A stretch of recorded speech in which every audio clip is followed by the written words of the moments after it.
shpreja se 10 vite.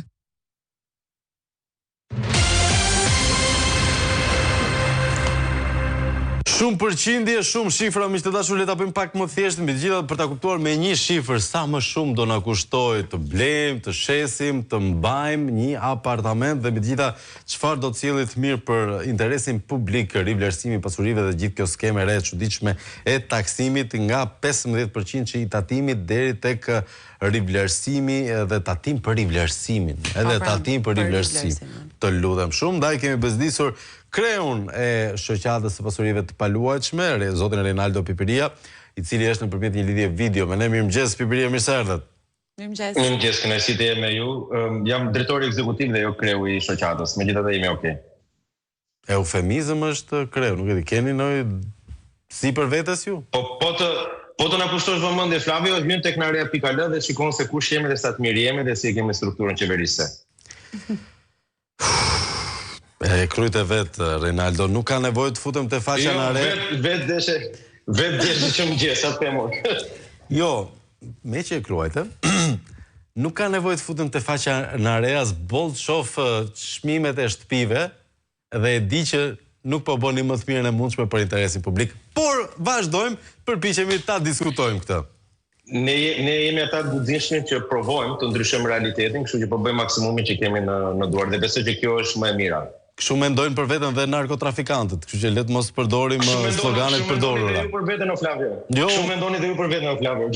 Pa pas kemi një përbashkët gjithë me narkotrafikantët. Kemi 2 të përbashkëta deri tani, që duam edhe të mirën. Të informojmë qytetarët që në pikë sabaut sepse është mirë që të dinë se çfarë do ndodhi 2026. Të paktën çfarë mund të ndodhë 2026, se ne nuk jemi Nostradamus që mund të parashikojmë çdo gjë. Po, megjithatë, këto kushtet e reja sa i takon rivlerësimit, ka zëra dhe opinione të ndryshme. Disa thonë mos e bëni nëse s'keni ndërmend ta shisni, disa thonë nëse keni ndërmend ta shisni bëjeni, po mos e bëni tamam se do ju tatojnë më shumë. Si është situata e tatimit për rivlerësimin e pronave? Dhe cila është domosdoshmëria e rivlerësimit? E para, ne si Narea jemi pro formalizimit në 100% ekonomisë shqiptare, sidomos dhe tregu pasuri paluajtshme, kështu që nuk jemi ky versionin nëse do ta rivlerësosh mos e bëj tamam.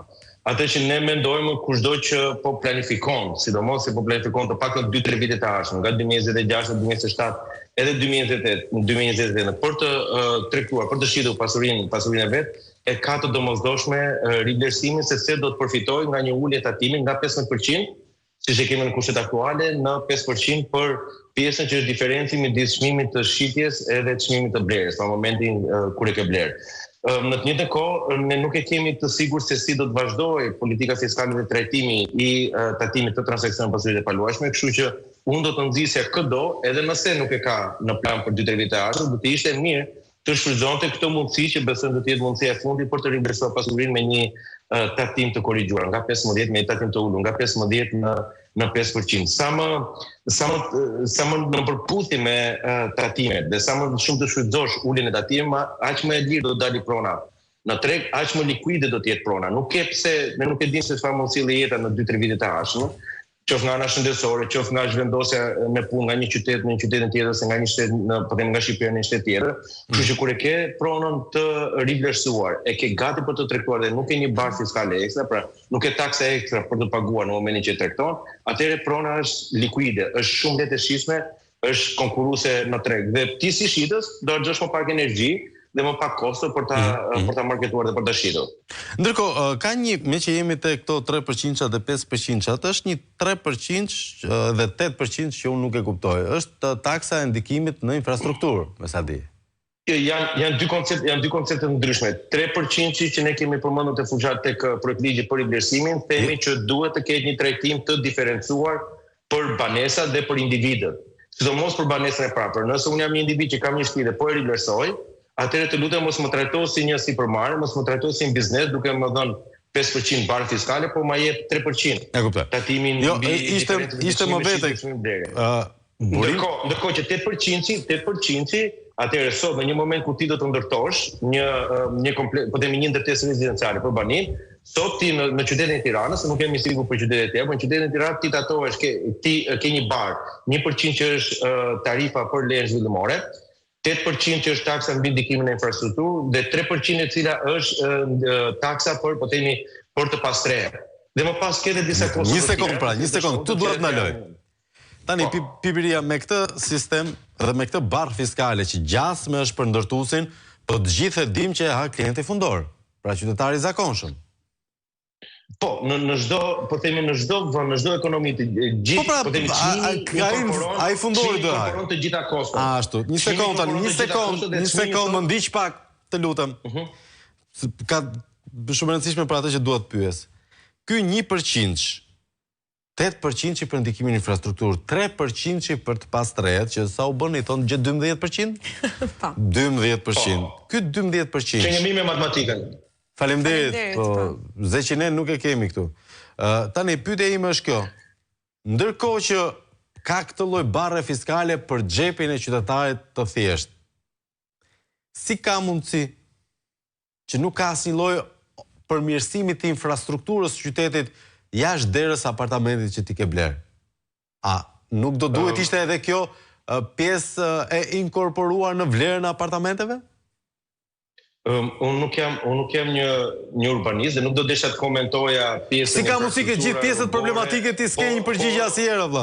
Por të lutem, Flavio, unë jam ekonomist dhe pa është pjesë e ofertës. Atë që unë jam duke thënë, atë që ne kemi thënë, mbaj linjën, po themi me shumë integritet në media dhe në komision, dhe kudo themi që kjo barë fiskale është e rënë për xhepat e qytetarëve. Nuk është e rënë, kjo është vjedhje. Apo na rregullohet kjo barë fiskale që rënë për qytetarët. Kjo është vjedhje e para. Pipiria, kjo është 12% që është vjedhje e pastër. Nëse unë nuk kam trotuar, unë banoj në Ilagje ku është çmimi mesatar 2500 euro metri katror dhe unë nuk kam trotuar. Sigurisht nuk kam as çerr dhe kompës qendër shëndetësore, kanalizime etj, po është nga këto lagjet e reja që ju keni qef të shisni shumë, ju realtorët. Po s'ka asgjë aty, pra ju realtorët në përgjithësi kishte. Po mos e bli çfarë themu. Atë që jam duke thënë. Po më diku do jetojnë, ç'është kjo mos e bli. Deljash, po të lutem tani domethënë të fillosh të atakosh në këtë mënyrë që ju keni qef të shisni. Po të atakoj, nuk po të pyes. Po jo pra.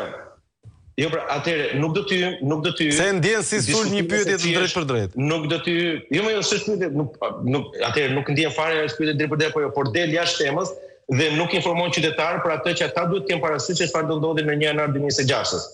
Infrastruktura nuk do ndryshojë në 1 janar 2026, do kohë të përmirësohet e të bëhet si vendet europiane. Sot po flasim çfarë do ndodhi në 1 janar 2026 dhe si qytetarët të përfitojnë sa më shumë nga kjo lehtësi fiskale që nga 15 është 5. Mund të ishte 3, mund të ishte pak më tepër, mund të kishin taksa më të ulta patjetër, mund të ishin pak më ngjashëm me vendet e Bashkimit Evropian, fatkeqësisht nuk jemi, por nuk e ndryshojmë dot në 1 janar 2026. Dhe prandaj të pyeta për këtë 12% që kjo nga 15 në 3 ka e rekuperon që është fiks 12%? Kjo 15 nga 3 i jep mundësi që të gjitha pronat të cilat duan të dalin në treg, të dalin të pa deformuara me një barë të rënd fiskale. Më pas ka një tjetër diskutim që duhet bëhet çfarë ndodh me ndërtimin dhe çfarë ndodh me ndërtimin për banesat të përballueshme. Që këtu po ka vend që këtë 12% që sot ja ngarkojmë ndërtuesit të mund ta çojmë shumë më pak, ndoshta të mund ta çojmë 5, mund ta çojmë 3, hajde të flasim si është në çdo vend tjetër të Bashkimit. Përkthe pak në shifra mesatare banesat përballueshme. Përkthe pak lutem në praktik mesatare veprimtarie, pra kush dhe si përfiton që ta çojë nga 15% në 5 paktën tatimin për momentin e transaksionit. Ideja që ti nëse keni një pasuri e cila është rritur me 60.000 euro nga momenti i blerjes në momentin e shitjes, në momentin që ke tatimin 15%, pra po themi keni bler 60.000, para 20 vitesh është sot 120.000 euro, këtë 60.000 do të tatohet 15% në situatën normale, do të paguajë 9.000 euro.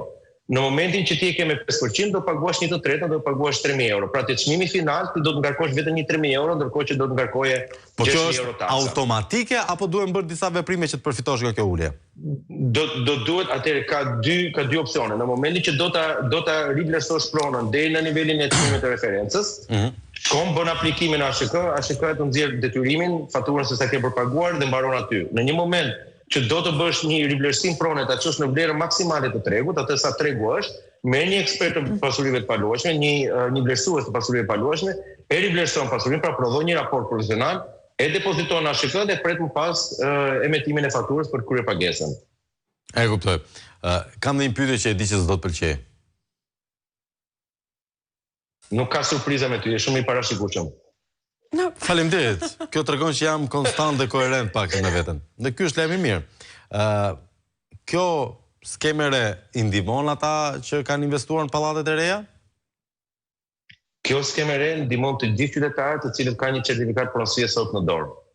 Ata të cilët janë proces legalizimi, ka një lej legalizimi, janë proces legalizimi apo janë me kontrata porosie, nuk i ndihmon. Ai që ka një lej legalizimi duhet nxitoj të kryej regjistrimin e pronës në ASHK, të marrë certifikatën dhe menjëherë më pas ta fusin në procesin e vlerësimit.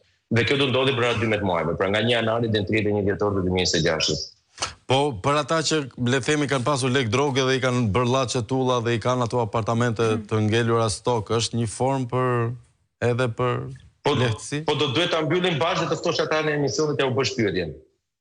Jo, flas me që e njeh strukturën. Nuk të pyeta si narkos. Unë mendoj që jo, sepse në cilin do moment ka institucione të cilat do të monitorojnë procesin e rivlerësimit. Nëse e kemi lënë ke institucionet tona, atëherë jemi në rregull. Jemi shumë mirë.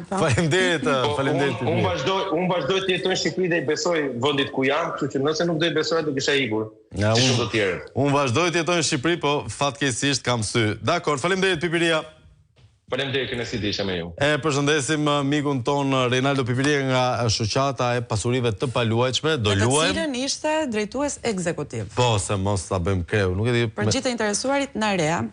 Po, pikal është? Besoj po. Le të shpresojmë që të jetë ashtu. Dakor, miq të dashur, është çasti për një tjetër doktor honoris pauza, si Federica Mogherini që e bëri një natë të vogël simpatike në Qeli, do të rikthehemi më njëherë pas pak, kështu që kujdes me shtëpitë, se edhe ju ikin. Edhe ti Greta kujdes me shtëpinë tënde, atë në Rotterdam. Atë po, patjetër. Qëndroni me Studio Televizion, rikthehemi pas